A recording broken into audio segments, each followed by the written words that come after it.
La stratégie du coronavirus génère intentionnellement l'anxiété. La peur est attisée quasi quotidiennement par la couverture médiatique de la crise corona. Les nouveaux chiffres d'infection sont généralement évoqués par le RKI sans être référencés, tels que le taux de faux positifs des personnes testées.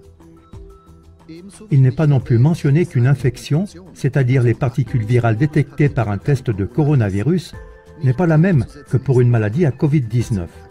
Après tout, environ 80% des personnes infectées sont asymptomatiques. En outre, les images de grands cercueils, de corbillards ou de tombes font la une. Ceci dans le but d'influencer les émotions du public en déclarant le nombre des prétendus cas de décès liés au coronavirus au lieu de les mettre en rapport avec les décès quotidiens habituels. En effet, en Allemagne, par exemple, plus de 2000 personnes meurent en moyenne chaque jour. Les allégations selon lesquelles le coronavirus attaque le système nerveux et d'autres organes ou provoque le syndrome de Kawasaki, une maladie inflammatoire aiguë chez les enfants, sont diffusées par les médias sans que soient mentionnées d'autres maladies infectieuses pouvant également, mais rarement, causer de tels dommages.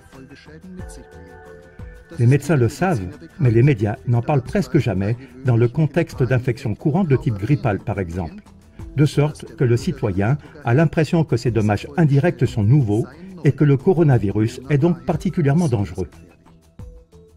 La question se pose donc, pourquoi nos médias présentent-ils des reportages sur le coronavirus de manière aussi angoissante ?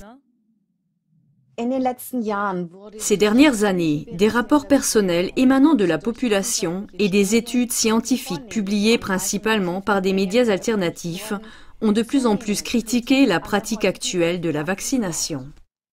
Afin de contrecarrer cette critique, des études dites infodémiologiques ont été évaluées pour le compte du ministère fédéral allemand de la Santé après la vaccination contre la grippe porcine dont la population n'a pas voulu.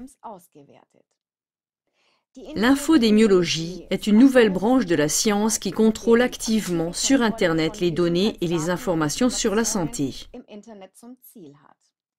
Une telle étude suggérait que la peur des virus et des bactéries qui peuvent causer une maladie devrait être revue à la hausse et que divers moyens de propagande devraient être utilisés pour accroître la volonté de se faire vacciner. Je cite: en outre, la question de savoir si des incitations à la peur devraient être utilisées pour augmenter les taux de vaccination revient souvent dans nos discussions. Dans ce cas, la peur serait déclenchée de manière ciblée afin d'obtenir un besoin de se protéger. Une méta-analyse de l'effet des incitations à la peur montre qu'ils sont les plus susceptibles à entraîner un changement de comportement. D'autres articles dans le domaine de la recherche en infodémiologie parlent de stratégies à voies multiples et de contrôles comportementaux pour accroître la volonté de se faire vacciner dans certains groupes de la population, y compris les stratégies de communication dites scénario de l'effroi. Un document de stratégie interne du gouvernement allemand recommande, à des fins de propagande, la comparaison n'ayant aucune base scientifique avec la grippe espagnole, avec des jeux de nombres comme 2019 égale 1919 plus 1929. C'est un avertissement que si la pandémie du coronavirus ne peut pas être endiguée, elle sera aussi grave que la grippe espagnole et la crise économique mondiale réunies.